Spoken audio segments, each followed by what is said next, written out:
Oke, kembali lagi di Tweetback.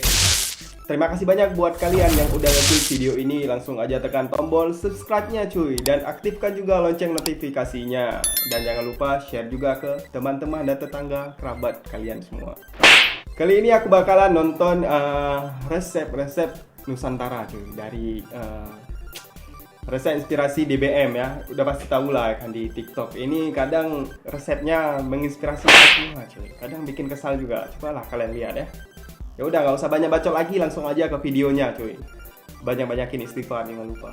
Kalau lagi gabut kayak gini, pengennya ngemil terus. Untungnya masih ada sisa roti ini, guys. Nah, di sini rotinya aku mau cuci dulu. Lebih tepatnya, di sini aku cukup bilas-bilas aja roti sisanya. Dibilasnya sebentar aja. Baru awal, kalau cuy. udah Baru tinggal awal kita aja udah kayak angkat, gini lalu ya. peras. Udah gitu simpan di wadah. Nah, di sini aku mau tambahin 2 butir kuning telur. Selanjutnya, kedua bahan ini tinggal kita aduk aja, guys. Ya. Nah, biar lebih cepet, di sini aku aduk pakai tangan aja ya, guys. Kalau udah tercampur Udah merata, kayak di sini makanan tinggal kita kunapan masukin gitu. aja ke dalam piping bag. Oke, semuanya udah masuk, tinggal kita tali aja lalu sisihkan. Nah, di sini aku punya saudaranya nangka. Kalau di tempatku ini tuh namanya pisang, guys. Kalau di tempat kalian apa Bukan namanya? pisang Di sini ini namanya, pisangnya kalau di langsung tempat aku kami. parut aja. Kalau udah aku pindahin ke dalam ulekan kayak gini. Nah, sambil ditambahin juga 1 bungkus santan instan ya, guys. Lanjut, di sini pisang dan santannya tinggal kita ulek aja sampai halus dan tercampur merata kayak gini. Oke Oke, lah, guys, oke, di sini oke. tinggal kita angkat aja ke dalam saringan dan pastiin gak ada yang tertinggal di ulekan ya, guys. Kalau udah hasil ulekannya ini tinggal kita tumplekin aja ke dalam wadah yang lebih besar. Gak boleh sendirian. Di sini juga wajib banget ditambahin tepung terigu. Masukin juga roti dan telur yang ada di piping bag Itu tadi. saringannya untuk Nah, apa? semua Gunanya bahannya apa, udah cuy? masuk. Di sini tinggal kita tumbuk aja Emang deh sampai ngeselin merata sih. kayak gini. Karena ada sisa telur tadi daripada dianggurin, jadi kita masukin juga ya, guys. Tambahin juga gula pasir, baking powder dan vanili seikhlasnya. Udah gitu semua bahannya tinggal kita mixer aja deh. Di sini aku mixer nggak terlalu lama ya, guys. Cukup sampai merata aja kayak gini. Tenang guys, perjalanan masih panjang. Step terakhir tinggal kita masukin aja minyak goreng seikhlasnya.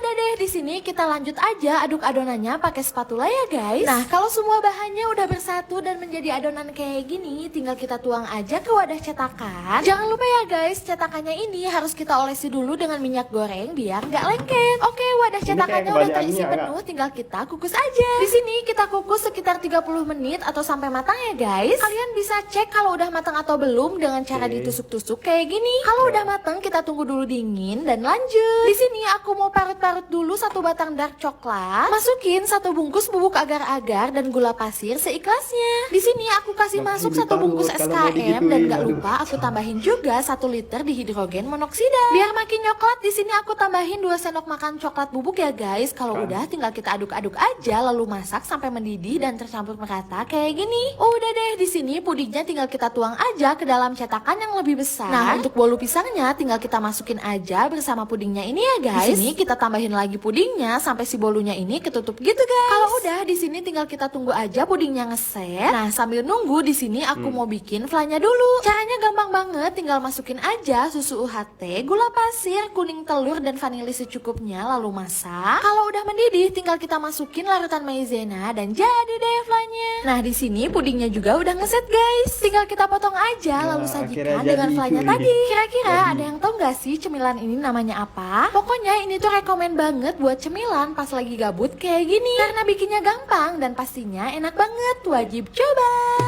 Masak jadi mudah. Kalau itu betul lah kan. Kayaknya emang betul nih. Ini kayak enak.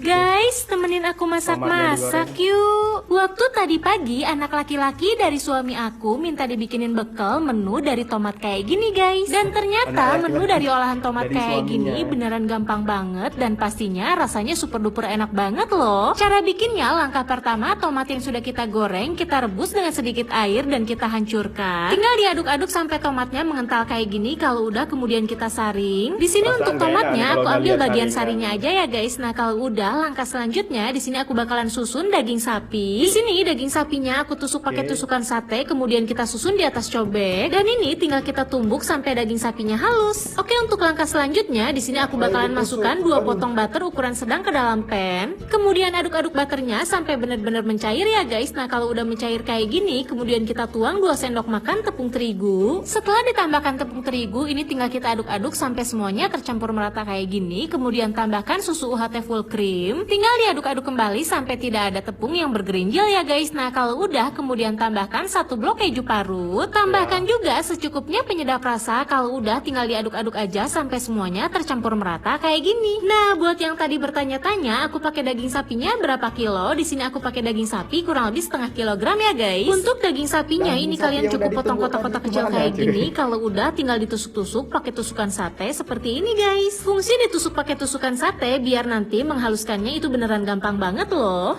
Oke, kalau dirasa daging sapinya udah bener-bener halus, langkah selanjutnya di sini kita tumis bawang putih. Aduk-aduk sampai bawang putihnya kecium harum, kemudian tambahkan bawang bombay. Kemudian aduk-aduk sampai bawangnya reunian dan kecium harum ya guys. Nah, kalau udah, aku bakal tambahkan wortel yang sudah dipotong kotak-kotak kecil kayak gini. Kalau wortel dan bawangnya udah kecampur kayak gini, langkah selanjutnya kita masukkan daging yang sudah kita tumbuk halus. Setelah semua dagingnya udah masuk kayak gini, kemudian tinggal kita aduk-aduk sampai semuanya tercampur merata ya guys. Buat bumbunya di sini aku bakal tambahkan secukupnya saus tomat dan juga pasta tomat yang sudah kita buat sebelumnya. Jangan lupa tambahkan juga secukupnya garam dan juga penyedap rasa ya guys. Nah, kalau udah, ini tinggal kita aduk-aduk sampai bumbunya tercampur merata dan meresap seperti ini guys. Oke, untuk langkah selanjutnya kita siapkan 3 buah cup aluminium foil dan kita isi dengan daging yang sudah kita tumis. Setelah diisi daging, langkah selanjutnya kita tambahkan kulit pasta yang sudah direndam air. Atasnya kita kasih olesan keju susu yang udah kita buat ya guys. Cukup diolesi sampai merata. Langkah selanjutnya ini tinggal kita lakukan secara berulang sampai semua bahan-bahannya habis guys. Untuk bahan yang paling di atas ini aku olesi dengan olesan susu keju. Terakhir untuk toppingnya aku bakalan kasih secukupnya keju mozzarella ya guys. Nah, kalau udah ditambahkan keju mozzarella kayak gini, langkah selanjutnya tinggal kita panggang. Masukkan ke dalam oven dan di sini bakalan aku panggang kurang lebih sekitar 35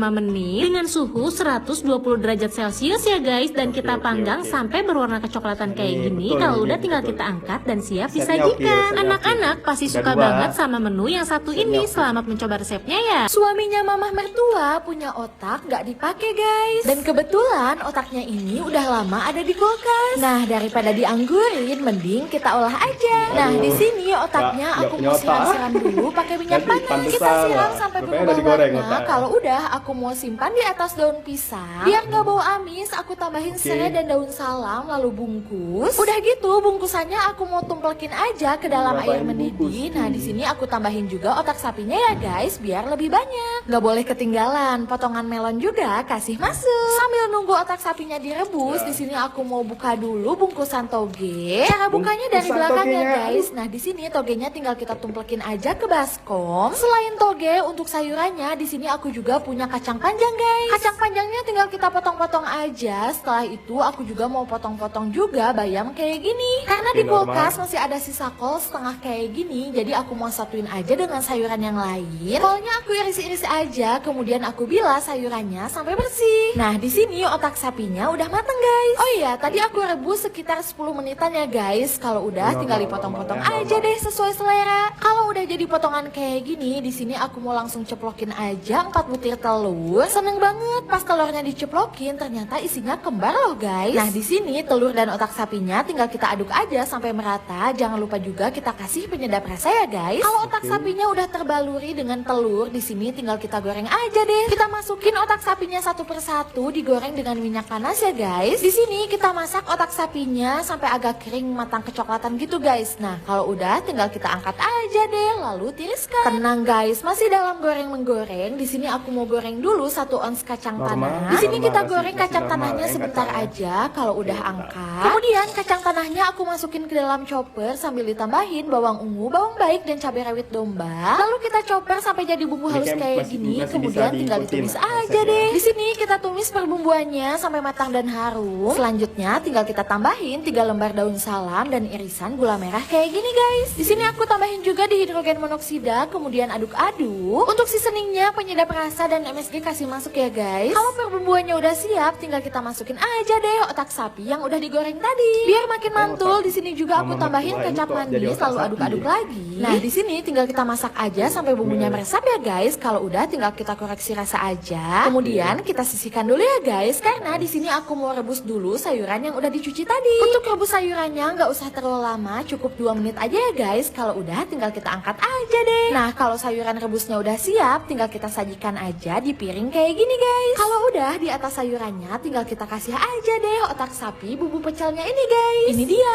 olahan otak sapi punya suaminya mamah mertua udah jadi. Nah, buat yang bingung kalau punya otak mau dibikin apa, kalian bisa cobain resep yang satu ini guys. Selamat mencoba. Buat kalian yang punya otak tapi nggak tahu diapain, nih silakan, resepnya udah disediain cuy. Oke, aduh kacau, ngeselin cuy ya, bikin naik hitam cuy ya. Tuh. Oke lah, cukup sampai di sini video kita hari ini ya, mungkin videonya ngeselin cuy. Terima kasih banyak buat kalian yang udah nonton dari awal sampai akhir. Kita jumpa lagi di next video men.